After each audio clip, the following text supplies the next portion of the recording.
ಎಲ್ರಿಗೂ ಮೊದಲನೇದಾಗಿ ಮಹಾಶಿವರಾತ್ರಿಯ ಹಾರ್ದಿಕ ಶುಭಾಶಯಗಳು. ಇದು ನೋವಿನ ಸಂಗತಿ. ಇವತ್ತೀಗಾಗಲೇ ನಮ್ಮ ವೇದಿಕೆಯನ್ನು ಅಲಂಕರಿಸಿರ್ತಕ್ಕಂಥ ವಿರೋಧ ಪಕ್ಷದ ನಾಯಕರಾದಂಥ ವಿಧಾನ ಪರಿಷತ್ ನಾಯಕರಾದಂಥ ಚಲವಾದಿ ನಾರಾಯಣ ಸ್ವಾಮಿ ಅವರೇ ಹಾಗೂ ಮತ್ತು ಮುಖಂಡರಾದಂಥ ವೆಂಕಟರಮಣ ಅವರೇ, ಚೇತನ್ ಅವರೇ, ಹಾಗೂ ಇವತ್ತು ರಾಷ್ಟ್ರೀಯ ಆರೋಗ್ಯ ಅಭಿಯಾನ ಇದರ ಈ ಸಂಘಟನೆಯ ಪದಾಧಿಕಾರಿಗಳೇ ಮತ್ತು ಪ್ರಿಯ ಎಲ್ಲ ಶಿಕ್ಷಕ ಬಂಧುಗಳೇ, ತಮ್ಮ ಬೇಡಿಕೆ, ತಮ್ಮ ಸಮಸ್ಯೆಗಳು ಸಮಂಜಸದಿಂದ ಕೂಡಿದೆ ಅಂತ ನಾನು ಭಾವಿಸ್ತೀನಿ. ಅದ್ರ ಬಗ್ಗೆ ಏನು ಎರಡು ಮಾತಿಲ್ಲ. ಅಂದ್ರೆ ನಾನು 1.5 ತಿಂಗಳಿಂದೆ ನಾನೇ ಸ್ವಯಂ ಪ್ರೇರಿತನಾಗಿ ಈ ವಿಚಾರವನ್ನ ಪಾರ್ಲಿಮೆಂಟ್ ಅಲ್ಲಿ ನಾನು ಸುದೀರ್ಘವಾಗಿ ಮಾತನಾಡಿದ್ದೇನೆ. ನಿಮ್ಮ ಬಗ್ಗೆ ನನಗೆ ಯಾರು ಬಂದು ಹೇಳಿರಲಿಲ್ಲ. ಯಾಕೆಂದ್ರೆ ಈ NHM ಅಲ್ಲಿ ನರ್ಸಸ್ಗಳಾಗ್ಬೋದು, ಡಾಕ್ಟರ್ಸ್ಗಳಾಗ್ಬೋದು, ಅವ್ರಿಗೆ ಕೊಡತಕ್ಕಂಥ ವೇತನ ಬಹಳ ಕಡಿಮೆ ಇದೆ. ಯಾಕೆಂದ್ರೆ ಇವತ್ತು ನಮ್ಮ ರಾಜ್ಯದಲ್ಲಿ 45% ಹುದ್ದೆಗಳು ಖಾಲಿದ್ದಾವೆ. ಆರೋಗ್ಯ ಕ್ಷೇತ್ರದಲ್ಲೂ 45% ಇದೆ, ಶಿಕ್ಷಣ ಕ್ಷೇತ್ರದಲ್ಲೂ ಇದೆ. ಯಾವುದೇ ಇಲಾಖೆಗೆ ಹೋಗಿ 40% 45% ಹುದ್ದೆಗಳು ಖಾಲಿ ಇದ್ದಾವೆ. ನೇಮಕಾತಿ ಅನ್ನೋದೇ ಇಲ್ದಂಗಾಗಿದೆ. ನಾನು ಬಹಳ ಸುದೀರ್ಘವಾಗಿ ಯಾಕೆಂದ್ರೆ ಇದನ್ನ ಯಾವ ರೀತಿ ಬಗೆಹರಿಸಬೇಕು ಅನ್ನೋದನ್ನ ನಾವು ನೋಡಬೇಕು. ಇದಕ್ಕೆ ಯಾವ ರೀತಿ ಪರಿಹಾರ ಮಾಡ್ಕೊಳ್ಳೋದಕ್ಕೆ ಅದನ್ನು ಪ್ರಯತ್ನ ಮಾಡಬೇಕು ನಾವು. ಯಾಕೆಂದ್ರೆ ಇದಕ್ಕೆ ಒಂದು ಸೊಲ್ಯೂಷನ್ ಕಂಡುಹಿಡಿಬೇಕು. ಈ ಸಮಸ್ಯೆಗಳಿಗೆ ಒಂದು ಪರಿಹಾರವನ್ನ ನಾವು ಕಂಡುಹಿಡ್ಕೋಬೇಕಾಗುತ್ತೆ. ಯಾಕೆಂದ್ರೆ ಇವತ್ತು ನರ್ಸಸ್ ಅಂದ್ರೆ ಶುಶ್ರೂಷಕರು ಹೃದಯಗಳು ಅಂತಾನೆ ಹೇಳಬೇಕಾಗುತ್ತೆ. ಯಾಕೆಂದ್ರೆ ವೈದ್ಯರುಗಳು ಆರೋಗ್ಯ ಚಿಕಿತ್ಸಾ ವ್ಯವಸ್ಥೆಯ ಮೆದುಳುಗಳು, ಅದರಲ್ಲಿ ನರ್ಸಸ್ಗಳು, ಶುಶ್ರೂಷಕ ಅಧಿಕಾರಿಗಳು ಈ ವ್ಯವಸ್ಥೆಯ ಹೃದಯಗಳು. ಅಂದ್ರೆ ಮೆದುಳು ಮತ್ತು ಹೃದಯಗಳು ಕೆಲಸ ಮಾಡಿದ್ರೆ ಮಾತ್ರ ನಾವು ರೋಗಿಗಳಿಗೆ ಉತ್ತಮವಾದಂಥ ಚಿಕಿತ್ಸೆಯನ್ನ ಕೊಡ್ಲಿಕ್ಕೆ ಸಾಧ್ಯ. ಇದನ್ನ ಸುಮಾರು 10 ದಿನಗಳ ಹಿಂದೆ ದೆಹಲಿಯಲ್ಲಿ ನಡೆದಂಥ ಪಾರ್ಲಿಮೆಂಟರಿ ಸ್ಟ್ಯಾಂಡಿಂಗ್ ಕಮಿಟಿನಲ್ಲಿ ನಾನು ಬಹಳ ಗಟ್ಟಿಯಾಗಿ ಇದರ ಬಗ್ಗೆ ಮಾತಾಡಿದ್ದೇನೆ. ಒಂದು ಪಾರ್ಲಿಮೆಂಟಲ್ಲಿ ಕೂಡ ಮಾತಾಡಿದ್ದೇನೆ. ಎರಡನೇದು ಕೇಂದ್ರದ ಆರೋಗ್ಯ ಸಚಿವರ ಒಡನೆ ಕೂಡ ಮಾತಾಡಿದ್ದೇನೆ.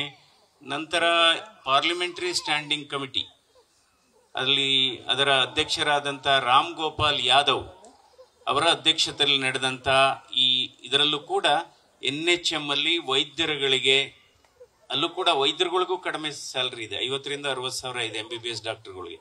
ಇವತ್ತು ಯಾವುದೇ ಪ್ರೈಮರಿ ಹೆಲ್ತ್ ಸೆಂಟರ್ಗೆ ಹೋಗ್ಲಿ, ಯಾವುದೇ ಕಮ್ಯುನಿಟಿ ಹೆಲ್ತ್ ಸೆಂಟರ್, ಸಮುದಾಯ ಆರೋಗ್ಯ ಕೇಂದ್ರಕ್ಕೆ ಹೋಗಿ, ಅಲ್ಲಿ ವೈದ್ಯರ ಕೊರತೆ ಇದೆ. ಅಲ್ಲಿ ಮಕ್ಕಳು ವೈದ್ಯರಿದ್ರೆ ಅನಸ್ಥೆಟಿಸ್ಟ್ ಇಲ್ಲ, ಅನಸ್ಥೆಟಿಸ್ಟ್ ಇದ್ರೆ ಗೈನಕಾಲಜಿಸ್ಟ್ ಇಲ್ಲ. 3 ಜನನೂ ಇರಬೇಕು. ಗೈನಕಾಲಜಿಸ್ಟ್ ಇರಬೇಕು, ಅನಸ್ಥೆಟಿಸ್ಟ್ ಇರಬೇಕು ಮತ್ತು ಪೀಡಿಯಾಟ್ರಿಷಿಯನ್ ಇರಬೇಕು. 3 ಜನ ಒಂದೇ ಆಸ್ಪತ್ರೆಯಲ್ಲಿ ಇರಬೇಕು. ನಿಜವಾಗ್ಲೂ ನಾವು ಕೇವಲ ಕಟ್ಟಡಗಳಿಂದ ಮಾತ್ರ ಈ ಚಿಕಿತ್ಸೆಯನ್ನು ಕೊಡ್ಲಿಕ್ಕೆ ಸಾಧ್ಯ ಇಲ್ಲ. ಸಿಬ್ಬಂದಿಗಳ ನೇಮಕಾತಿ ಬಹಳ ಅವಶ್ಯಕತೆ ಇದೆ ಅಂತ ಈ ಮಾತನ್ನ ನಾನು ಹೇಳ್ತೇನೆ. ಅಂದ್ರೆ ಇವಾಗಲೇ ಕೇಂದ್ರದ ಆರೋಗ್ಯ ಇಲಾಖೆ ನಿಮ್ಮ ವೇತನದ ಬಗ್ಗೆ ಮಾತ್ರ ಮಾತಾಡ್ತೇನೆ ನಾನು. ಅದನ್ನ ಹೆಚ್ಚಳ ಮಾಡಲಿಕ್ಕೆ ತಾತ್ವಿಕವಾಗಿ ಅನುಮತಿಯನ್ನು ಕೊಟ್ಟಿದೆ ಅನ್ನುವ ವಿಚಾರ ನನಗೆ ಗೊತ್ತಿದೆ. ತಾತ್ವಿಕವಾಗಿ ಎಷ್ಟು ಮಾಡ್ತಾರೆ ಗೊತ್ತಿಲ್ಲ.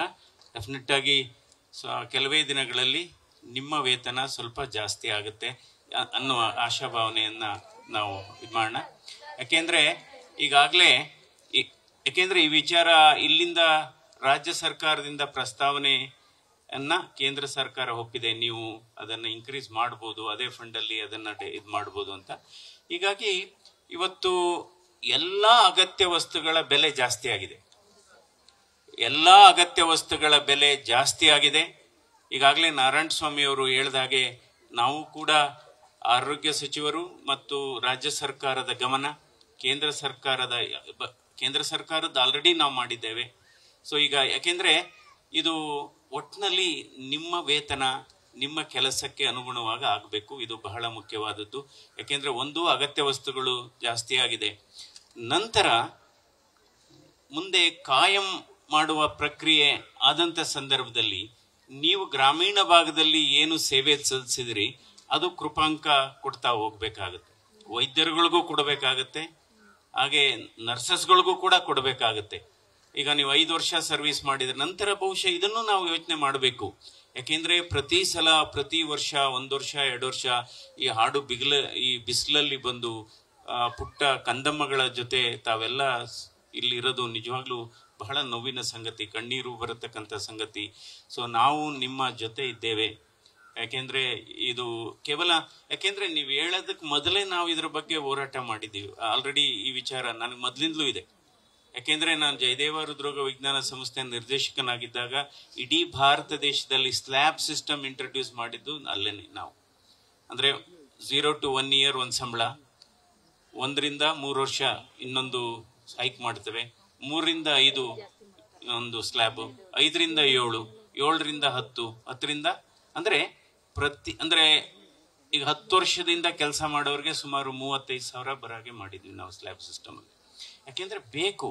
ಇವತ್ತು ಸಿಬ್ಬಂದಿಗಳು, ಅದರಲ್ಲೂ ನರ್ಸಸ್ಗಳ ಸೇವೆ ಇಲ್ದೇನೆ ನಾವು ಏನು ಮಾಡೋದು. ಪ್ರತಿಯೊಬ್ರು ಬೇಕು, ನರ್ಸಸ್ಸು ಬೇಕು, ಟೆಕ್ನಿಷಿಯನ್ಸ್ ಬೇಕು. ಯಾಕೆಂದ್ರೆ ಅದರಿಂದ ಇವತ್ತು ಇದರ ಬಗ್ಗೆ ನಮಗೆ ಸ್ವಾಭಾವಿಕವಾಗಿ ಇದೆ, ಸ್ವಯಂ ಪ್ರೇರಿತವಾಗಿ ನಿಮ್ಮ ಬಗ್ಗೆ ಈ ರೀತಿ ವ್ಯವಸ್ಥೆ ಬದಲಾಗಬೇಕು. ನಮ್ಮ ದೇಶದಲ್ಲಿ ಆರೋಗ್ಯ, ನಮ್ಮ ರಾಜ್ಯದಲ್ಲಿ ಆರೋಗ್ಯ ಚಿಕಿತ್ಸಾ ವ್ಯವಸ್ಥೆ ಬೇಕಾದ್ರೆ ಇದು ಸರ್ಕಾರದ ಗಮನವನ್ನು ಸೆಳೀತೇವೆ ಮತ್ತು ಇದಕ್ಕೆ ಎಲ್ಲ ಅಧಿಕಾರಿಗಳೊಡನೆ ಕೂಡ ಮಾತಾಡ್ತೇವೆ. ಸೊ ನಿಮ್ಮ ಜೊತೆ ನಾವೆಲ್ಲ ಇರ್ತೀವಿ ಅಂತ ಹೇಳಿ, ಯಾಕೆಂದ್ರೆ ನಾನು 1.5-2 ತಿಂಗಳ ಹಿಂದೆನೆ ಇದ್ರ ಬಗ್ಗೆ ಲೆಟರ್ಸ್ ಎಲ್ಲ ಬರೆದಿದ್ದೀವಿ. ನಿನ್ನೆ ಯಾರೋ ಬಂದಿದ್ರು, ತೋರಿಸ್ತಾ ಇದ್ದೆ. ನೀವು ಹೇಳೋದಕ್ಕೆ ಮೊದಲೇ ಇರಲಿಲ್ಲ, ನಾವು ಸ್ವಾಭಾವಿಕವಾಗಿ ಮಾಡಿದ್ದೀವಿ ಹಾಗೆ ಹೇಗೆ ಅಂತ. ಬಟ್ ಬಹಳ ಮುಖ್ಯವಾದದ್ದು, ನಿಮಗೆ ಇಮ್ಮಿಡಿಯೇಟ್ ಆಗಿ ಸ್ಯಾಲ್ರಿ ಅಂತೂ ಹೈಕ್ ಆಗಬೇಕಾಗಿದೆ. ಅದ್ರ ಬಗ್ಗೆ ಎರಡನೇ ಮಾತಿಲ್ಲ. ಯಾಕೆಂದರೆ 13,000 14,000 ಡೈಲಿ ವೇಜಸ್ಗಿಂತ ಕಡಿಮೆ ಇದೆ, ಡೈಲಿ ವೇಜಸ್ಗಿಂತ ಕಡಿಮೆ ಇದೆ. ಸೊ ಇದು ವೈಜ್ಞಾನಿಕ, ನಿಮ್ಮ ಬೇಡಿಕೆ ವೈಜ್ಞಾನಿಕವಾಗಿದೆ, ಅದು ಸಮಂಜಸವಾಗಿದೆ. ಹೀಗಾಗಿ ನಾವೆಲ್ಲ ನಿಮ್ಮೊಡನೆ ನಾವು ಇರ್ತೀವಿ. ಸೊ ನಿಮ್ಮ ಈ ಸಂಘಟನೆ ಏನಿದೆ, ನಿಮ್ಮ ಹೋರಾಟ ಏನಿದೆ, ಇದರ ಜೊತೆ ನಾವು ಕೂಡ ಎಲ್ಲ ಹಂತದಲ್ಲೂ ನಾರಾಯಣ ಸ್ವಾಮಿಯವರಿಗಾಗಲೇ ಹೇಳಿದ್ದಾರೆ. ಸೊ ನಿಮ್ಮ ಈ ಸಂಘಟನೆಗೆ, ನಿಮ್ಮ ಹೋರಾಟಕ್ಕೆ ಜಯ ಸಿಕ್ಕೇ ಸಿಗುತ್ತೆ ಅಂತ ಆಶಾ ಭಾವನೆಯಿಂದ ನಾನು ನನ್ನ ಮಾತನ್ನು ಮುಗಿಸ್ತೇನೆ. ನಮಸ್ಕಾರ. ನ್ಯೂಸ್ ಫಸ್ಟ್, ನಿರ್ಭೀತಿಯಿಂದ ನಿಮ್ಮ ಪರವಾಗಿ.